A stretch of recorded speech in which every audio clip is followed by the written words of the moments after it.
വെളിപ്പാട് പുസ്തകം 5-ാം അധ്യായം 3-ാമത്തെ വാക്യമാണ് ഇന്ന് നമ്മൾ പഠനത്തിന് വിധേയമാക്കുന്നത്. ആ വാക്യം വായിക്കുന്നു: പുസ്തകം തുറപ്പാനോ നോക്കുവാനോ സ്വർഗത്തിലും ഭൂമിയിലും ഭൂമിക്ക് കീഴിലും ആർക്കും കഴിഞ്ഞില്ല. ഈ വാക്യത്തിൽ 3 മേഖലയിലുള്ള ആളുകളെ ചൂണ്ടിക്കാണിക്കുന്നു. എന്തിനു വേണ്ടി? പുസ്തകം തുറപ്പാനോ അത് നോക്കുവാനോ. പുസ്തകം തുറക്കുവാനോ നോക്കുവാനോ ആർക്കും കഴിഞ്ഞില്ല. എവിടെയെല്ലാമുള്ള ആളുകൾക്ക്? 1, സ്വർഗത്തിലുള്ള ആർക്കും പുസ്തകം തുറക്കുവാനോ നോക്കുവാനോ കഴിഞ്ഞില്ല. സ്വർഗത്തിൽ ആരെല്ലാമുണ്ട്? പ്രധാനമായും സ്വർഗത്തിൽ ദൈവദൂതന്മാരുണ്ട്. ഇയ്യോബിൻ്റെ പുസ്തകം പഠിക്കുമ്പോൾ സാത്താൻ്റെ ദൂതന്മാരുമുണ്ട്.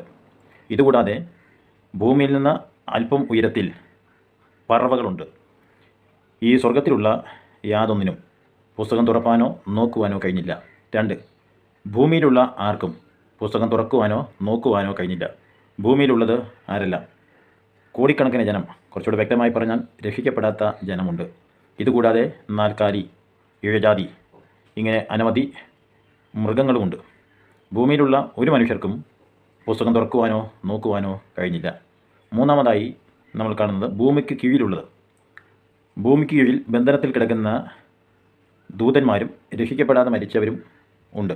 ഈ 3 സ്ഥലങ്ങളിലുമുള്ള ആർക്കും പുസ്തകം തുറക്കുവാനോ നോക്കുവാനോ ഉള്ള യോഗ്യതയില്ല. യോഗ്യനാര് എന്ന ചോദ്യത്തിന് ദൈവകൽപ്പന ലംഘിച്ച മനുഷ്യൻ്റെ മേൽ ന്യായവിധി നടത്തുവാൻ യോഗ്യനാര് എന്ന് അർത്ഥം.